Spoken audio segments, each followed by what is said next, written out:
स्वागत है। अगर नई जनरेशन ने 70 से 80 के दशक की मुंबईया पिक्चर नहीं देखी तो महाराष्ट्र का ताजा पॉलिटिकल क्राइसिस देख सकते हैं, जिसमें आज वो सारा एक्शन है जो उस दौर की फिल्मों में कभी हुआ करता था। एक से बढ़कर एक डायलॉग है, भरपूर एक्शन है, कोर्ट भी है, पुलिस भी है, दोस्ती यारी भी है और तो और गद्दारी भी है। और अब तो भाई यानी डॉन भी सीन में आ गया है। एक नाराज भाई की भी एंट्री हो चुकी है। खबर यह है कि शिंदे राज ठाकरे के संपर्क में है।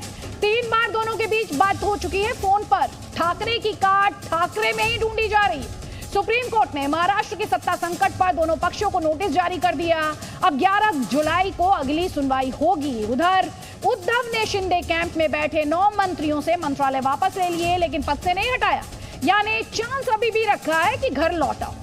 उधर उद्धव के सेनापति संजय राउत को ईडी ने समन भेज दिया। राउत को कल हाजिर होना है और इस सब के बीच बागियों के दफ्तरों पर तोड़फोड़ चालू है। वहीं डायलॉग बाजी भी जोर पकड़ रही है। आदित्य ठाकरे ने कहा कि काहे के बागी, वो तो भगोड़े हैं। हमारा आज का पोल क्वेश्चन यही है कि क्या उद्धव ठाकरे का बागी विधायकों को, देखिए ये वो बागी विधायक हैं, लगातार तस्वीरें आपने देखी हैं गुवाहाटी के होटल से। सवाल ये भी पूछा जा रहा है महाराष्ट्र के विधायक हैं, आसाम के गुवाहाटी में क्या कर रहे हैं। आदित्य ठाकरे का बागी विधायकों को भगोड़ा कहना क्या उचित है? आपको क्या लगता है? भगोड़ा शब्द नया नहीं है। महाराष्ट्र में जिस तरह का नैरेटिव लगातार बिल्ड किया जा रहा है, इससे पहले उद्धव ठाकरे ने भी भगोड़ा करार दिया था। उनके बेटे आदित्य ठाकरे भी बागी विधायकों को भगोड़ा कह रहे हैं। आपको क्या लगता है, सही है या गलत है? znews.com/vote के माध्यम से आप अपनी बात हम तक पहुंचाइए। अपनी इस ब्रॉडकास्ट के दौरान आपका रिस्पॉन्स हम शेयर करेंगे, लगातार दिखाएंगे अपने दर्शकों को। आगे बढ़ेंगे, कई खास मेहमान हमारे साथ हैं। बागी विधायकों के मन में क्या चल रहा है, उस खेमे में क्या चल रहा है, वो भी आपको समझाएंगे। लेकिन उससे पहले जल्दी से रिपोर्ट देखिए आप।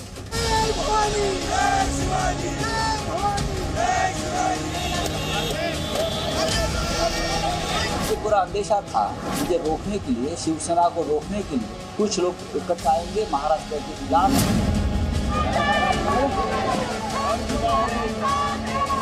घर को चौपट करके चौपाटी पे चिल्ला रहे हैं। ये जो है वो हताशा का प्रतीक है। अब इस साथ तक मैं लड़ता रहूंगा, चाहे मुझे आप गोली मार दो या मुझे जेल डालो।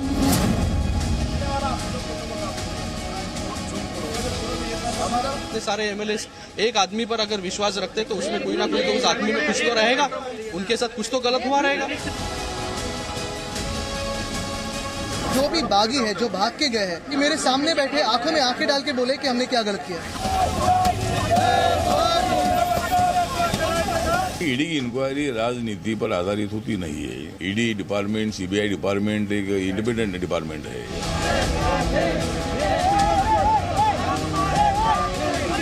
पूरा जो मामला है ये ईडी के चलते केंद्र सरकार ने इसको ऑर्केस्ट्रेट किया है। और लोगों को किसको ईडी का नोटिस मिलेगा, देखते हैं क्या। एक अलग प्रकार की सरकार मोदी सरकार चल रही है, जहां पे विधायकों के किडनैपिंग का एक गिरोह बन गया है। लोकतंत्र की हत्या करके सत्ता हासिल करनी है। तो आप देख रहे हैं लगातार बयानबाजी तेज होते हुए, भगोड़ा, गद्दार और जैसे शब्दों का इस्तेमाल किया जा रहा है। सुप्रीम कोर्ट में ये मामला पहुंचा, वहां पर क्या कुछ हुआ वो भी हमने आपको डिटेल में बताया। कई खास मेहमान हमारे साथ हैं। संजय द्विवेदी हैं शिवसेना का पक्ष रखने के लिए हमारे साथ, और रमेश कामले हैं कांग्रेस पार्टी का पक्ष रखने के लिए हमारे साथ। लेकिन संजय द्विवेदी, आज जो सुप्रीम कोर्ट में हुआ उसके बाद शिवसेना के लिए कई जानकार उसे झटका मांग रहे हैं। नहीं, झटका नहीं मान रहे हैं। मैं आपको एक चीज बता दी, देखिए बहुत स्पष्ट बता दें कि पहले मैं दो बातें कहूंगा, इसके बाद मैं आपकी जवाब दूंगा आपकी बात का। देखिए आज भारतीय जनता पार्टी, आज देश में 2 ऐसी राजनीतिक पार्टियां हैं जो हिंदुत्व में और राष्ट्रवाद में विश्वास रखती हैं। एक कट्टर शिवसेना है, एक लगभग भाजपा थोड़ा बहुत अपने कहती है, लेकिन वो नहीं है, हिंदुत्ववादी पार्टी नहीं है, ये बात सत्य है। अब इनको लगता है कि जब शिवसेना खत्म हो जाए, क्योंकि महाराष्ट्र में अगर बीजेपी का उदय हुआ है तो शिवसेना के माध्यम से हुआ है, ये हर आदमी भली बात जानता है। शिवसेना खत्म हो जाए अगर, तो शायद इन्हीं का टोटल अपनी बात कहने का अधिकार है। लेकिन एक चीज मैं बता दूं आपको कि शिवसेना को खत्म नहीं कर सकते हैं, ना खत्म कर पाएंगे। जो बात हमने क्वेश्चन पूछा उसका मैं जवाब दे दूं। देखिए फ्लोट टेस्ट या जो बागी विधायक के पास कितने विधायक हैं, इसका परीक्षण कौन करेगा? इसका परीक्षण तो माने डिप्टी स्पीकर नहीं है, और डिप्टी स्पीकर के पास पूरे अधिकार हैं। तो डिप्टी स्पीकर इसका परीक्षण करेगा कि आपके पास कितने अधिकार है। आज 8 दिन हो गए हैं, आज ये काम होते होते माननीय देवेंद्र फडणवीस चुपचाप चोरी छिपे मिलते हैं, सुना है साहब अमित शाह भी उनसे चोरी छिपे मिले, तो चोरी छिपना मिलकर सामने आए, सामने क्यों नहीं आ रहे, तो एक रीजन है। ये निश्चित ही जान रहे हैं कि इनके पास अगर 37 विधायक जुटे तो संजय द्विवेदी, कुनबा आपका एक साथ नहीं है, दूसरे पर कब तक उंगली उठाएंगे आप सर? तमाम बातें कही हैं एकनाथ शिंदे ने, तमाम बातें कही हैं, वो कह रहे हैं हम पिछले 1.5 साल से ये बात उठा रहे थे, पार्टी में सुनी नहीं जा रही थी सर। उठा रहा हूँ, आप सुन तो लीजिए, उंगली नहीं उठा रहा हूँ मैं जो बात कहना चाह रहा हूँ वो सुन लीजिए। अगर इनके पास 37 विधायक होते तो डिप्टी स्पीकर के पास आके अपने को सिद्ध कर देते हैं भाई, यहाँ तो नंबरों गेम है ना। अगर इनके पास 37 विधायक होते, सरकार अदालत होती तो उसका फ्रॉड टेस्ट हो जाता, लेकिन आप सुप्रीम कोर्ट चलेंगे, क्यों चलेगा सुप्रीम कोर्ट? सुप्रीम कोर्ट जाना क्या उचित है? सुप्रीम कोर्ट आप इसलिए गए हैं सर कि आपके पास उतने विधायक नहीं है।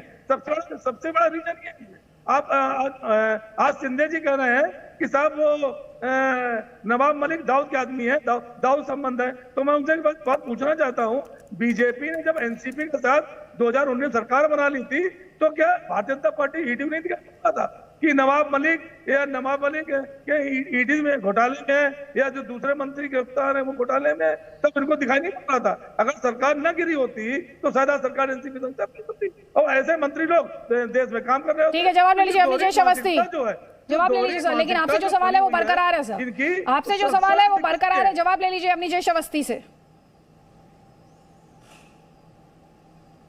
जी अदिति जी, ये बात मैं इनसे सहमत हूं कि शिवसेना जो है वो अभी भी पूरी तरह से हिंदुत्व पे, लेकिन कौन सी वाली शिवसेना? शिवसेना के जहां 40 विधायक हैं वो वाली शिवसेना, वो 2-4 लोग नहीं जो बचे रह गए हैं, जो शिवसेना के विचारधारा से जिन्होंने पूरी तरह से अपने आप को समझौता किया है। तो इसलिए मैं सहमत हूं कि शिवसेना अभी भी हिंदुत्व के रास्ते पर है और पूरी तरीके से है, बिना किसी इफ एंड बट के है, बिना किसी हिचक और संकोच के है। वो जो 40 एमए गुवाहाटी में गए हैं ना, जिनको संजय राउत कह रहे हैं कि उनको मार के ले आएंगे और यहाँ पोस्टमार्टम करेंगे, वो वही 40 एमएलए। इस सबके बावजूद, इतनी धमकियां मिलने के बावजूद टस से मस नहीं हुआ, बल्कि लगातार 15-16 एमएलए से लेकर के 40 एमएलए तक पहुंचे। आपको नजर नहीं आ रहा, गिनती नहीं आ रही। ऐसी एक बार गिनती रामलाल जी को भी नहीं आई थी। रामलाल जी थे आंध्र प्रदेश के उस समय गवर्नर, हिमाचल वाले, तो एनटीआर पूरे अपने उनको लेकर के, अपने विधायकों को लेकर के 3 डीलक्स बसों में पूरे देश भर में घूमे थे। भाई गिन लो। अरे उद्धव जी के पास अगर हैं एमएलए तो कोई दिक्कत नहीं ना, वो विधानसभा जाएं, अपना देखें कि देखो ये 55 के 55 एमएलए मेरे साथ हैं, दिखा दें अपना। ठीक है संजय द्विवेदी, तो ठीक है, जवाब ले लीजिए संजय द्विवेदी। उद्धव ठाकरे मुख्यमंत्री दिखाएं वो। नहीं, आप जो बार जो बात कर रहे हैं वो 40 विधायक हिंदुत्ववादी हैं। उन 40 विधायकों से पूछिए कि साहब जब माननीय उद्धव ठाकरे ने गठबंधन करने के लिए बात कही 2019 में, तो आपके हिसाब से तो 40 है ही नहीं वो। अरे संजय, नहीं संजय, आपके हिसाब से 40 है ही नहीं, आपके हिसाब से तो 40 है ही नहीं, बहुमत है ही नहीं वहां पे। 40 सारे उनके साथ हैं, उद्धव ठाकरे के साथ हैं। नहीं, पहले आप ये बताइए 40 मान रहे हैं, पहले आप ये मान लीजिए 40 मान रहे हैं उधर, पहले इतना मान लीजिए कि 40 उधर मान रहे हैं ना। होते तो डिप्टी स्पीकर सामने आते तो क्यों सुप्रीम कोर्ट चले गए भाई? डिप्टी स्पीकर सामने आते 40 नहीं है, आपके हिसाब से नहीं है। मैं कह रहा हूँ उद्धव ठाकरे जी के साथ है। उद्धव ठाकरे जी जाए कल विधानसभा में जाए और सामने, सबके सामने, मीडिया के सामने दिखा दें कि देखो ये 55 मेरे 55 के 55 विधायक ही मेरे इंटैक्ट, ये दिखा देना। वो विधायक क्यों नहीं दिखा रहे उद्धव ठाकरे अपने विधायक क्यों नहीं दिखा रहे? भाई वहां से तो फोटोग्राफ आ रही है, गुवाहाटी से फोटोग्राफ आ रही है। इस तरह से बात समझ नहीं आ रही है, बात इस तरह से समझ नहीं आ रही है। आप दोनों ही एक दूसरे से कह रहे हैं कि फ्लो टेस्ट का सामना करते हैं। एक सेकंड, आप दोनों ही कह रहे हैं कि फ्लो टेस्ट का सामना करते हैं, लेकिन फ्लो टेस्ट का सामना होगा कैसे? गुवाहाटी में बैठ के तो फ्लो टेस्ट का सामना होगा नहीं, गुवाहाटी में बैठकर तो फ्लो टेस्ट का सामना होगा नहीं, ये तो क्लियर है।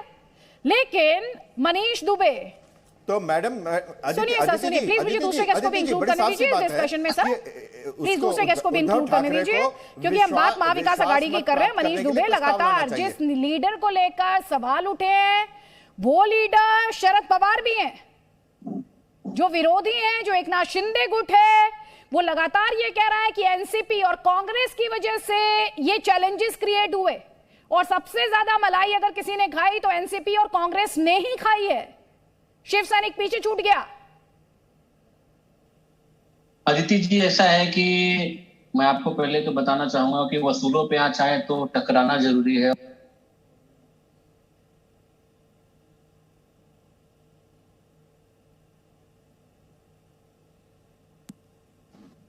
हेलो जी, मैं सुन पा रही हूं आपको, बात रखें सर। महाभारत का युद्ध हुआ था, आप सभी को पता होगा। तो पांडव शिवसेना के जो हमारे उद्धव जी ठाकरे हैं, उनकी पांडव की जो शिवसेना गमन करने की इच्छा रखते हैं, एकनाथ शिंदे और उनकी कौरव सेना, वो कभी कामयाब नहीं होंगे। पहली बात मैं आपके माध्यम से बताना चाहता हूँ। भले से कौरव के साथ में ईडी है, सीबीआई है और देश की सबसे बड़ी पार्टी है, विश्व की सबसे बड़ी पार्टी का समर्थन है, उसके बावजूद भी कौरव लास्ट में हार का उनको मुंह देखना पड़ा था। उसी तरह एकनाथ शिंदे जी को भी बुरी तरह से हार का मुंह देखना पड़ेगा। ये आप आज के लिख के रखिए। दूसरी बात, राष्ट्रवादी कांग्रेस पार्टी और कांग्रेस के माध्यम से एकनाथ शिंदे जब नगर विकास मंत्री बने महाराष्ट्र में, तो एक इतिहास था। उद्धव जी ठाकरे जो चीफ मिनिस्टर के पास नगर विकास खाता होता है, उन्होंने अपने सबसे अच्छे सहयोगी एकनाथ शिंदे जी को मौका दिया और उस मौके का उन्होंने जो दुष्परिणाम आज लोगों के सामने लाया है, ये सीधी सी बात है कि उनको जो अच्छा चीज देने की कोशिश की लेकिन उनको हजम नहीं हो पा रहा, उनका हाजमा खत्म हो गया और उनको शायद ईडी के माध्यम से जो धमकी दी जा रही है बार बार, इस वजह से वो डर के वो कौरव की सेना में शामिल हो गए। तो मुझे ऐसा लगता है कि कांग्रेस और राष्ट्रवादी ने किसी के साथ कोई गलत काम किया नहीं। सबके मूलभूत जो अधिकार है, अधिकारों को कभी किसी काम में आने नहीं। अवस्थी ये कह रहे हैं ये तो कौरवों और पांडवों की लड़ाई है, जिसमें ये कह रहे हैं उद्धव का जो खेमा है एनसीपी और कांग्रेस के साथ जो उनका अलायंस है वो पांडव है। नहीं, मैं इनकी मान लेता हूँ। शकुनी कौन है इसमें जो कह रहा है कि मार दूंगा पीट दूंगा? जिसने लाक्षागृह बनाया था, ये कह रहे हैं कि वहां से गुवाहाटी से सीधे मुर्दाघर तक आएंगे वो और फिर पोस्टमार्टम करेंगे। तो शकुनी कौन है जो उखाड़ दिया, ठोक दिया, सड़क पर लड़ाई लड़ेंगे? ये कौन है? यही मारने वाले हैं कौरवों को। मारने वाले वही व्यक्ति होता है, मालूम है ना। एक व्यक्ति ने पूरा महाभारत, लेकिन सुन लीजिए अभी आप सुन लीजिए। अरे आप सुन तो लीजिए ना, अभी आप देखिए। अच्छा ठीक है, आप मेरी बात से सहमत नहीं है, लेकिन आप बात तो सुन लीजिए ना। बड़ी साफ सी बात है। अभी आपको मालूम नहीं है कि जिसके अगर, हाँ मैं बोल रहा हूँ, बात बड़ी साफ सी है। बढ़ चढ़ करके जो लोग बोल रहे हैं कि सड़क पर लड़ाई लड़ेंगे, तोड़फोड़ करेंगे, आग लग जाएगी पूरे महाराष्ट्र में, ये कौन है? ये कौरवों की प्रवृत्ति है। यही धमकी दिया करते थे धृतराष्ट्र कि अगर ऐसा मुझे राजगद्दी नहीं मिली तो मैं ये कर दूंगा। एक बात। दूसरी, आपने कह रहे ना कि उद्धव ठाकरे की कृपा से एकनाथ शिंदे को मिला। देखिए एक बात है, जनता जनार्दन ने जो उद्धव ठाकरे की पार्टी शिवसेना थी, उसमें प्रधानमंत्री नरेंद्र मोदी के फोटो थे, बाकायदा कॉमन सभाएं हुई थी प्रधानमंत्री मोदी का, और 106 सीटें थी। बड़ी पार्टी भाजपा थी।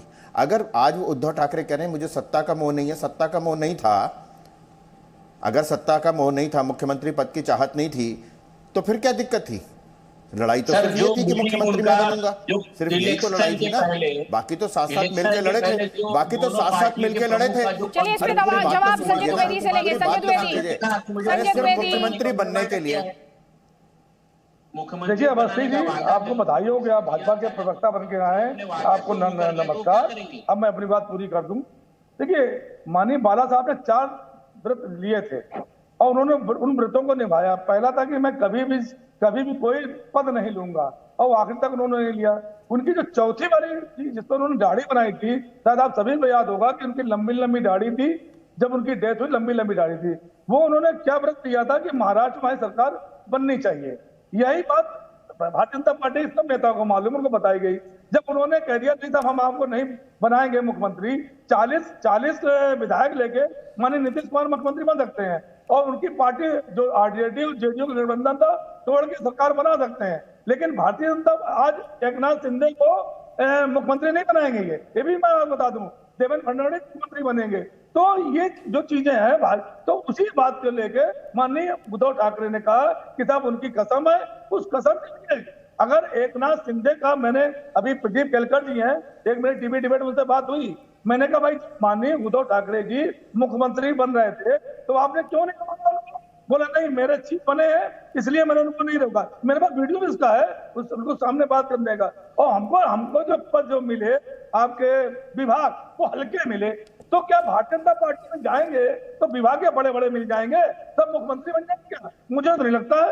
जो तोड़ हुई है ये कुछ सिद्धांतिक तोड़ नहीं, ये सब जो बात आदित्य ठाकरे जी ने कही है। ठीक है, जवाब ले लीजिए अवनीश अवस्थी। सुन लीजिए, हाँ सुन लीजिए, आपको लगता है ना कि एक आध व्यक्ति ऐसा हो सकता है कि जिसको अपने विभागों से असंतोष हो? 40 एमएलए, 55 में से 40 एमएलए हैं। आपको ये सच्चाई नजर नहीं आ रही तो ये आपकी आंखों का दोष है। और आपने माननीय बाला साहब ठाकरे जी का नाम लिया है ना, मैं चाहता हूं आप बाला साहब ठाकरे जी के आप जो कहें वो वाला वक्तव्य मैं सुना सकता हूं आपको। कांग्रेस और शरद पवार के बारे में उन्होंने क्या क्या कहा हुआ है, शायद अपने आप बोलने की तो क्या सुन भी नहीं पाएंगे। सच्चाई ये है, क्या कहा है? उन्होंने कहा था कि मैं शिवसेना अपनी बंद कर दूंगा लेकिन कांग्रेस के साथ नहीं जाऊंगा। शरद पवार के बारे में कहा था, शरद पवार के बारे में उनके बयान थे कि शरद पवार अगर मित्र भी हो तो भी वो अच्छा नहीं हो सकता। क्या क्या कहा था बाला साहब ठाकरे ने? वो तो सड़क पर फोटो लगा करके जूते मारते थे सावरकर को, स्वातंत्र वीर सावरकर को, सावरकर जी को गद्दार कहने वालों के साथ बाला साहब ठाकरे क्या करते थे? सुमित्रा सुमन सिंह जी, बीजेपी इसके पीछे है। बार बार महाविकास आघाड़ी यही आरोप लगा रहा है कि बीजेपी के इशारे पर उसके शिवसेना के कुनबे में ये रिफ्ट क्रिएट की गई है। और ये जो बागी एमएलए हैं जो अभी बीजेपी शासित असम में हैं, गुवाहाटी में डटे हुए हैं, दरअसल ये बागी नहीं, ये गद्दार है। इन्होंने हिंदुत्व से धोखा किया है, शिवसेना से धोखा किया है। दरअसल भारतीय जनता पार्टी का तो इसमें कोई हाथ ही नहीं है, कोई रोल नहीं है, क्योंकि भारतीय जनता पार्टी किसी सत्ता की राजनीति नहीं करती है। भारतीय जनता पार्टी राजनीति करती है संगठन की और एकता की और हिंदुत्व की। जो हिंदू धर्म को लेकर चलता है, जैसा हमारे माननीय बाला साहब ठाकरे हिंदुत्व को लेकर चलते थे और उनके जो आदर्शों पर चलेगा वही हिंदुत्व की पार्टी कहलाएगा। बहुत ही सिंपल सी बात है, इसमें किसी को कुछ भी अनाप शनाप बोलने की जरूरत नहीं है। जी जवाब दीजिए संजय द्विवेदी। नहीं, आप पीडीपी से गठबंधन कर लें, हिंदुत्व आपका बच्चा है। हमने अगर कांग्रेस के आतंकवादी संगठन है एनसीपी जिससे आपने गठबंधन किया था 80 घंटे का, और 2014 में भी आपने उनसे समर्थन लिया था। उसमें शिवसेना और बीजेपी अलग चुनाव लड़ी थी ना, हमने तो 2 महीने बाद आपको समर्थन दिया था। लेकिन सरकार जो आपने बनाई, आप सरकार कितने लालची हैं। आपने एनसीपी से सरकार बनाई, उन्होंने भारत समर्थन आपको दिया था। और इसके बाद आपने 80 घंटे सरकार जो बनाई वो एनसीपी से बनाई। तो अगर हमने सरकार बना ली कांग्रेस साथ हमने सरकार बना ली, कांग्रेस एनसीपी मिलके, तो उसमें क्या गलत आपको लग रहा है? हमने हिंदू छोड़ दिया? अरे हमारी राजनीतिक विचारधारा अलग है, उनकी अलग हो सकती है, लेकिन हमने जो कॉमन मिनिमम प्रोग्राम बना के हमने सरकार बनाई है। हमने आप इतना नहीं बनाई कि माननीय मायावती सरकार बना ली 6 महीने बाद। जवाब दीजिए, कह रहे हैं आपने भी तो पीडीपी के साथ अलायंस किया था, आप भी तो सत्ता भोग चुके हैं, तब आपका हिंदुत्व कॉम्प्रोमाइज नहीं हुआ? नहीं, तब तक जब हमने एनसीपी के साथ में किया तब तक हम लोगों को नवाब मलिक जी के बारे में या और लोगों के बारे में इतना क्लियर विजन नहीं था हमारे पास। जब हमारे पास क्लियर विजन आया है उसके बाद हमने समझा कि नहीं भाई ये पार्टी हिंदुत्व को लेकर नहीं चल रही है। इस समय हम जो हिंदुत्व को लेकर पार्टी चलेगी उसी के साथ भारतीय जनता पार्टी का साथ होगा। भारतीय जनता पार्टी एकता के लिए काम करती है, संगठन के लिए काम करती है, न कि सत्ता के लिए काम करती है। और ये माननीय उद्धव ठाकरे जी जो हमारे मुख्यमंत्री हैं, वो हमारे माननीय बाला साहब ठाकरे के सुपुत्र हैं, जो कि हिंदुत्व के लिए जिए और हिंदुत्व के लिए मर गए। उनका यही कहना था कि ये पार्टी मैं तभी बनाऊं, ये पार्टी मेरी पार्टी नहीं है, जिस दिन हमारे हिंदुत्व पर खतरा आएगा उसी दिन ये मैं दुकान बंद कर दूंगा। जिस दिन कांग्रेसी और एनसीपी हमारे साथ जुड़ना चाहेगी, ऐसा कुछ होगा, मैं उसी दिन अपनी पार्टी जी ये बात उन्होंने जी न्यूज़ से जब बातचीत की थी। हम सुनवाएंगे अपने दर्शकों को कि बगावत को लेकर बाला साहेब ठाकरे ने क्या कहा था। अभी आपने जो शब्द दी उसके मैं दुकान बंद कर दूंगा, शॉप विल बी क्लोज्ड, ये आज उद्धव ठाकरे और जो उनके दूसरे शिव सैनिक हैं उनके लिए सुनना भी जरूरी है। लेकिन मैडम सुमिता जी, उद्धव ठाकरे अगर दूसरी पार्टीज के साथ एक अलायंस बनाते हैं तो आप क्या उनकी सरकार गिराने का काम करेंगे? क्योंकि आपके ओपोनेंट्स यही कह रहे हैं कि ये जो अलायंस था ये डे 1 से बीजेपी को खटक रहा था, डे वन से बीजेपी लगातार कॉन्स्पिरेसी और साजिश करती रही, ये आरोप आपके ओपोनेंट्स लगातार कहते आए हैं, आप पर लगते आए हैं। रमेश कामले हमारे साथ हैं। रमेश कामले, ये जो अलायंस पूरे तरीके से शेकअप हुआ और शिवसेना के कुनबे में जो बिखराव हुआ, उसकी एक बड़ी वजह तो कांग्रेस पार्टी को बताया गया एकनाथ शिंदे द्वारा। नहीं, ये सब है बीजेपी की सियासत चाल है बहुत बड़ी।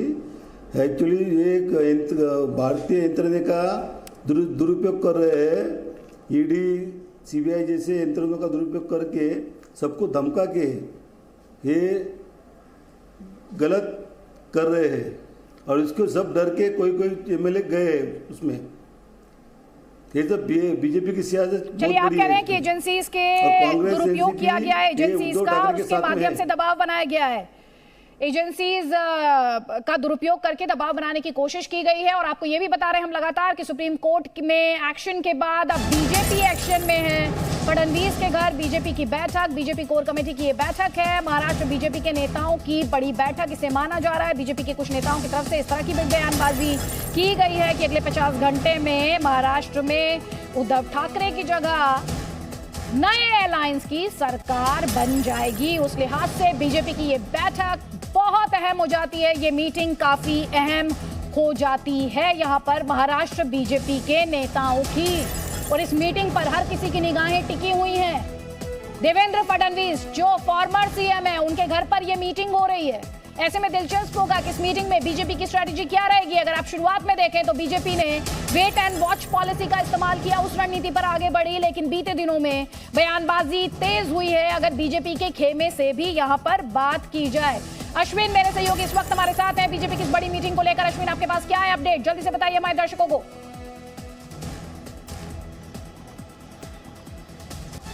जी देखिए, जो कोर कमेटी है भारतीय जनता पार्टी की, उनकी बैठक देवेंद्र फडणवीस के घर पर चल रही है, जो बेहद अहम मानी जा रही है। और ये बैठक सुप्रीम कोर्ट में जो कुछ भी आज हुआ उसके बाद बुलाया गया। खासतौर पे सुप्रीम कोर्ट ने 11 जुलाई तक का समय दिया है।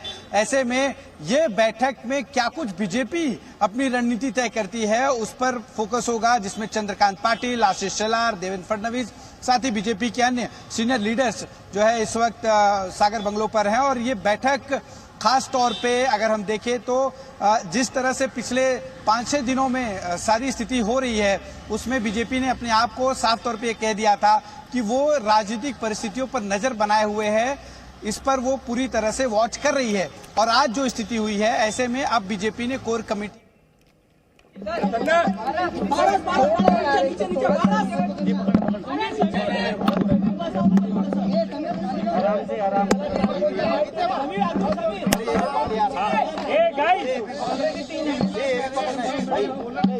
संजय राऊतनी मला तोतऱ्या बोबड्या ज्या शिव्या द्यायच्या असेल द्याव्या, माझ्या आईला, मला, माझ्या मुलाला, माझ्या पत्नीला जेलमध्ये टाकण्याचा कितीही प्रयत्न केला तरी संजय राऊतला 15 साल वसई प्रोजेक्ट आणि DHFL घोटाळ्याचा हिशोब द्यावा लागणार।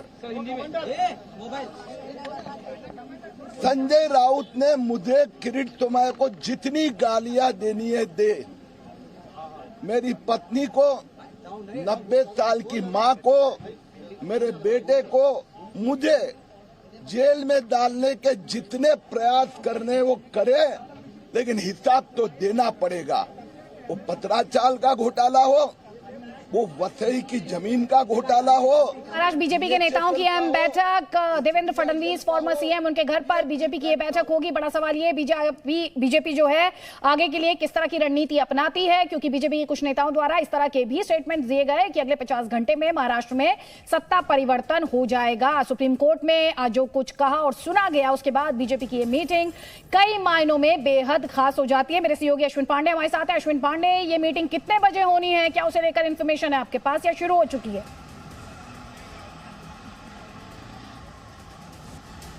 जी देखिए, बैठक 5 बजे थी और उसमें सभी नेता आ चुके हैं। बैठक की जो शुरुआत हो चुकी है, लेकिन एक बात आपको और बता दें कि बीजेपी की तरफ से ये बताया जा रहा है कि हैदराबाद में जो राष्ट्रीय कार्यकारिणी हो रही है उसको लेकर तैयारी और उसको लेकर क्या कुछ मुद्दे हैं उस पर विचार विमर्श है।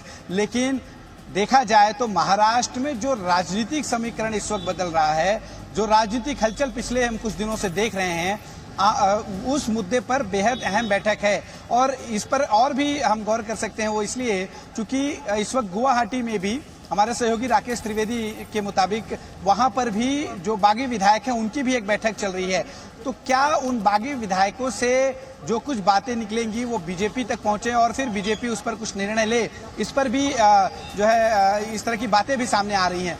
अश्विन, मैं आऊंगी आपके पास अपडेट्स के लिए। अपने दर्शकों को एक बार फिर से बता देते हैं कि इस वक्त मीटिंग्स का दौर जारी है। आप अपने स्क्रीन पर देख पा रहे हैं, एक तरफ बीजेपी में मंथन चल रहा है, दूसरी तरफ सीएम की गृह मंत्री के साथ बैठक चल रही है, तीसरी तरफ गुवाहाटी अगर आप जाएं तो गुवाहाटी में मेरे सहयोगी अश्विन पांडे लगातार ये भी बता रहे हैं कि वहां पर जो बागी विधायक हैं उनकी भी मीटिंग चल रही है। तो इस वक्त मीटिंग्स का दौर जारी है।